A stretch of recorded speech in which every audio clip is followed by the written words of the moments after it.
What if the moment you stop chasing people is the exact moment they start chasing you? Strange, isn't it? You gave them your time, your loyalty, your attention, and they barely noticed.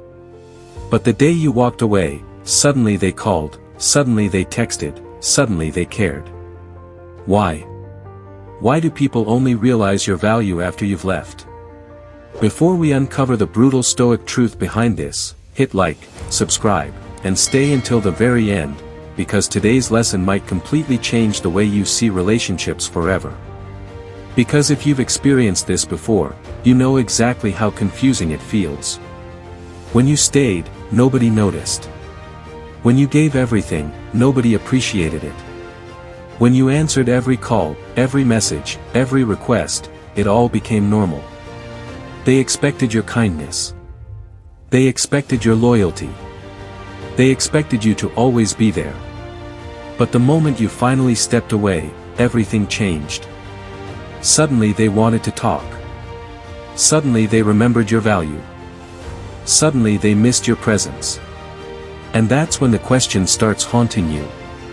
Why couldn't they appreciate me when I was there? Why does it take losing me for them to care? Most people think it's because human beings are selfish. Others believe people simply don't care. But Stoicism offers a much deeper answer. Human beings rarely notice what feels permanent. Think about the air you breathe. You never thank it because you assume it will always be there. You never think about your heartbeat because you expect it to continue. The human mind quickly adapts to whatever becomes familiar. This is called psychological adaptation. What once felt special slowly becomes ordinary. And sadly, people often do the same thing with other people. When you're always available, your presence becomes expected instead of appreciated. When you're always the first to call, they stop noticing your effort. When you're always the one giving, they stop seeing it as a gift and start seeing it as something they're entitled to. Not because they plan to hurt you, but because the human mind naturally takes constant things for granted. And that's the trap so many good people fall into. They believe that giving more will make people value them more. So they give more time, more love, more attention, more forgiveness, hoping one day they'll finally be appreciated. But instead, they slowly become invisible. And the most painful part is, they don't even realize they're doing it. They don't wake up in the morning thinking, how can I make this person feel unimportant today? It happens quietly. One unanswered message becomes two. One cancelled plan becomes another. One small act of disrespect becomes normal. And because you never say anything, because you keep accepting it, because you keep telling yourself, maybe they're just busy, maybe I'm overthinking, maybe I should be more patient, the pattern keeps growing stronger. Until one day you look in the mirror and barely recognize yourself. You're exhausted, emotionally drained, constantly wondering why you're giving everything but receiving almost nothing. This is where Marcus Aurelius would stop you and ask one simple question. Why are you expecting someone else to value what you refuse to protect? Think about that. If you keep handing people unlimited access to your time, your attention, your peace, without any boundaries, why would they believe those things are valuable? Human beings naturally protect what is rare. We treasure what can be lost. We notice what isn't always available. That's why absence has power. Not because disappearing is a game, but because absence reveals what presence was silently giving all along.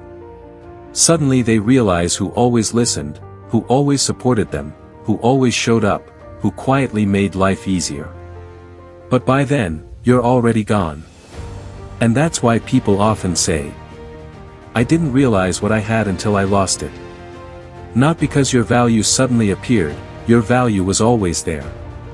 They simply became blind to it while you were constantly available.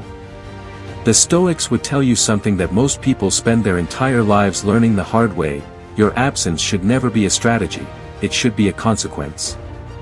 In other words, don't leave just to make someone miss you. Don't disappear hoping they'll come running back. Don't play games with silence, distance, or attention. That's manipulation, not wisdom. Real stoicism isn't about controlling other people's emotions. It's about controlling your own. So if you leave, leave because your self-respect demands it. Leave because you've stopped betraying yourself. Leave because you've recognized that staying is costing you your peace. And here's the strange part, when that decision comes from genuine self-respect instead of desperation, people feel it. They notice the difference.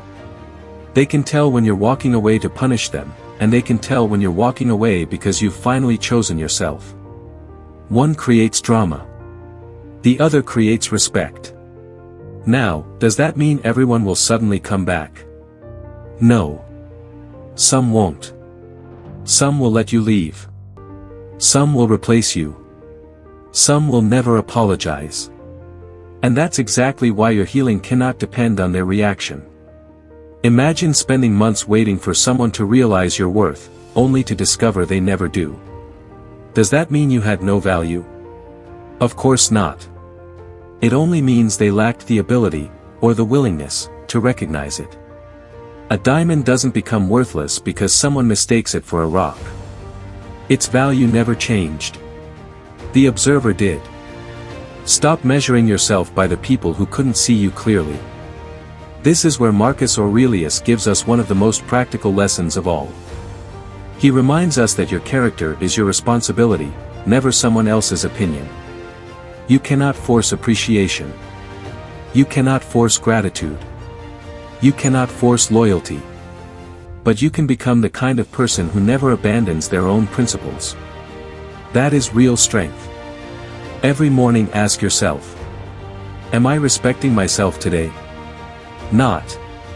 Does everyone respect me? Because those are two completely different questions. The first one is under your control. The second one never was. So here's your Stoic action plan. It's simple, but it requires courage. First, stop over-explaining yourself. You don't need a 10-minute speech every time you set a boundary. A calm "no" is enough. Second, stop rewarding disrespect with unlimited access.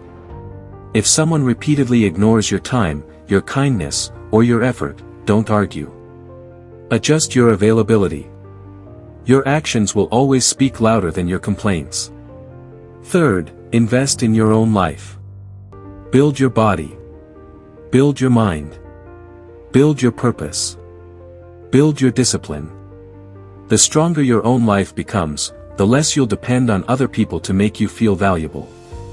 Fourth, accept that some endings are gifts. Not every goodbye is a loss. Sometimes it's the beginning of a life where you're finally surrounded by people who appreciate your presence before it's gone. And finally, remember this forever. The goal is not to make people regret losing you.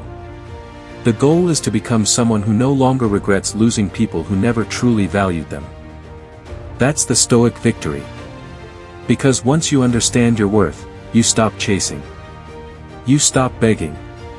You stop proving. You stop shrinking yourself just to fit into someone else's life. You become peaceful. You become confident. You become free. And here's the beautiful irony. When you stop trying to convince people of your value, that's often when your value becomes impossible to ignore. Whether they come back or not, whether they apologize or not, whether they finally understand you or not, your life keeps moving forward. That's what the Stoics wanted us to understand. Your peace is too valuable to be held hostage by someone else's realization. Walk away with dignity. Grow in silence. And let your life become the proof that leaving was the beginning of something better, not the end of everything. If you're still watching, comment "I choose myself" below because I want to know who's finally ready to stop chasing people who only value them after they're gone. If this Stoic lesson changed the way you see relationships, hit like and subscribe, because this channel isn't here to help you win people back, it's here to help you become someone who never has to beg for respect again. And remember, the greatest revenge isn't making them miss you, it's building a life so meaningful that you never need their validation again. Now click the next video on your screen, because your strongest chapter is only beginning.